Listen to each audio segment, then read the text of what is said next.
Olá, padre. Seja muito bem-vindo, padre Edson. Obrigada por participar com a gente aqui no nosso programa. Bom dia. Bom dia, Cleide. Bom dia a todos os irmãos e irmãs que estão nos acompanhando. É uma alegria poder estar aqui com vocês nessa manhã. Que legal. Padre, como conciliar a vida vocacional com os seus hobbies? Bem, Cleide, assim como qualquer pessoa, né, o padre tem também o seu tempo, vamos dizer, um pouco livre. E óbvio que aquilo que a gente faz no nosso tempo livre não pode ultrapassar os nossos compromissos, né? O padre possui as suas atividades, os seus compromissos com a paróquia.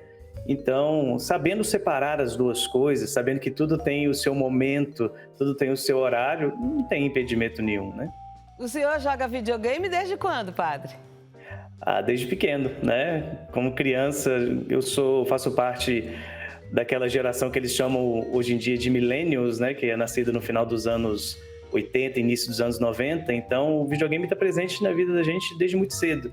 Eu lembro de, ainda na infância, com os meus irmãos, meus amigos, ali por volta de 6, 7 anos de idade, já ter contato com videogame. Mas o senhor chamou muita atenção nas redes sociais quando investiu nisso do game e mostrar nas redes sociais, né?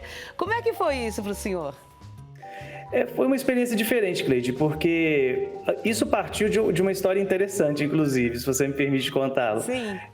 No ano de 2018, eu fui convidado para poder assessorar espiritualmente um colégio católico. E no mês de agosto daquele ano, as irmãs que cuidavam do colégio pediram, padre, se eu podia dar uma palestra vocacional para os meninos. E eu preparei com muito carinho todo o material e eram cerca de 300 adolescentes, de 12 a 16 anos. E a gente falando, explicando, e os meninos não prestavam muito atenção naquilo que a gente estava partilhando. E eu lembro que eu comecei a falar sobre dom, que dom é algo concedido por Deus e ele é gratuito. E ele deve ser sempre colocado a serviço dos outros. E explicava para eles, olha, o médico ele estuda para poder curar os pacientes, um jogador de futebol ele joga pelo time. E eles não prestavam atenção naquilo que eu estava falando. E eis que naquele momento me veio uma ideia, e falei assim, olha, fala um pouco de jogo que eles vão entender. E eu fui e citei um jogo que é bem popular entre os jovens hoje, que é o Fortnite, e comentei com eles, olha, se você joga Fortnite, você joga em esquadrão de 4 pessoas, você não pode jogar sozinho. Se você for sozinho, as pessoas vão te derrotar, mas se você for em time, eles vão conseguir a vitória. E foi automático, Cleide. Eles viraram e falaram assim, nosso padre sabe daquilo que ele está falando mesmo. Virou a chave. Virou a chave, e isso acabou sendo um atrativo, porque a partir daquele dia os jovens ficavam mais à vontade para procurar a confissão, para poder ter uma direção espiritual. E ali eu percebi, olha, tem algo aqui. Dá para a gente trabalhar com isso, dá para a gente fazer esse caminho. E tem dado muito certo, né? Hoje em dia a gente faz as lives jogando e as pessoas se sentem à vontade. Eles passam por esse processo primeiro do estranhamento, de assustar, né? Um padre está jogando, e depois eles se sentem acolhidos. Então acabam vindo procurar, pedindo oração, pedindo direção espiritual. E hoje, além das lives jogando, a gente tem um grupo que a gente faz pequenas salas de áudio rezando a liturgia das horas 3 vezes ao dia, né? De manhã, logo quando acordamos, às 6 horas da tarde e também às 10 horas da noite. E são pessoas diversas, tem jovens, tem adultos, tem pessoas que nem de igreja são, mas que se sentem bem ouvindo a palavra. Quais que são os jogos que o senhor gosta de jogar? Eu gosto muito desse que eu citei, né? O Fortnite, que é um mais popular. Eu gosto muito do Super Mario, né? Que todo mundo conhece. E também um outro que se chama The Legend of Zelda também, que eu tenho um carinho muito grande. E esse reconhecimento, né? Como que o senhor tá lidando com isso? Pinta uma vaidade ou o sacerdócio vem e puxa? Opa, meu irmão, calma. Eu tô dizendo isso porque eu convivo com os padres e eles são mais ou menos assim. Pois assim, assusta um pouco. Eu confesso que eu não esperava que teria essa repercussão toda. Só que, antes de qualquer coisa, eu amo meu ministério e amo estar a serviço do povo de Deus. Se eu posso utilizar isso como algo a mais, que bom, mas isso não é o foco. O foco é o Cristo, né? Uhum. Então, eu tento, na medida do possível, regular isso, para poder não deixar que suba a cabeça também.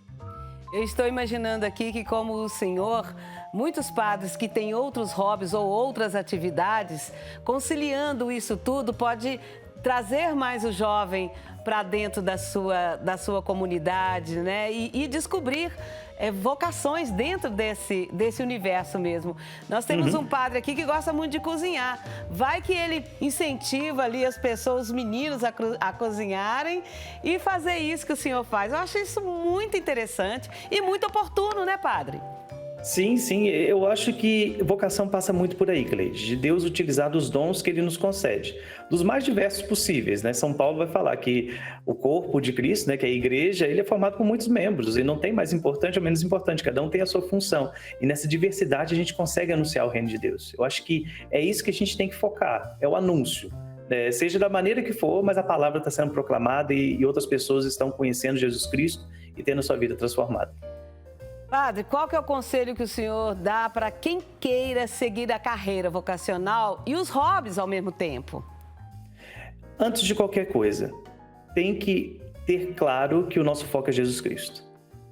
Os hobbies são sempre aquilo que eles são de verdade, né? Um momento de lazer, um momento de descontração, você pode sim utilizá-los, mas tem que se ter o devido lugar. A gente tem que saber fazer a separação de quando é o momento, quando é oportuno e quando se deve fazer aquilo, né? Mas antes de tudo, ter Jesus Cristo em primeiro lugar.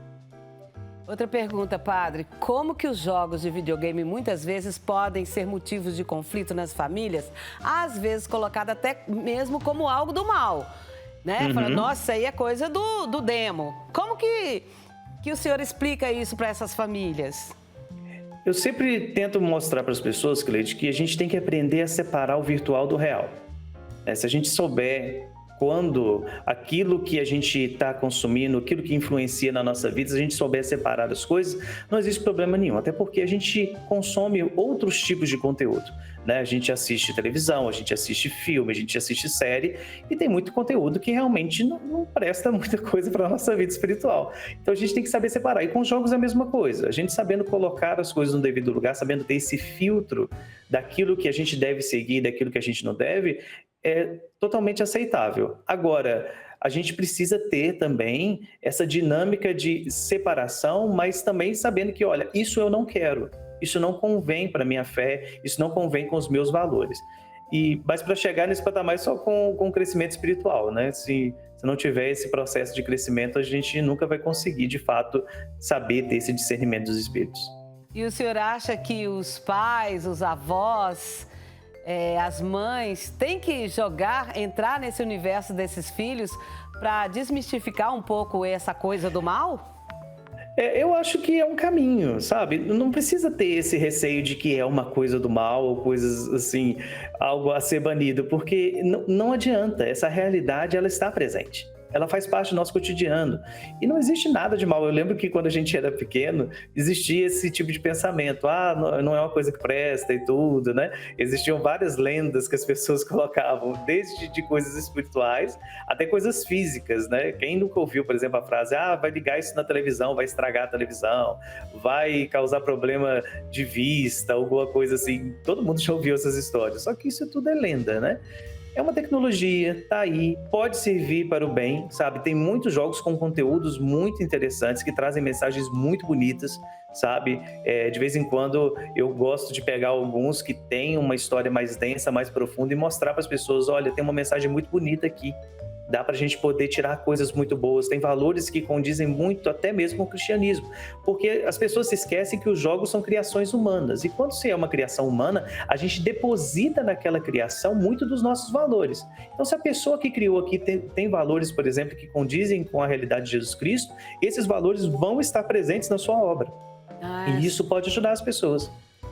E o senhor está falando aí de jogos que têm mais conteúdo, pode citar alguns aí para a galera poder assistir? Posso sim.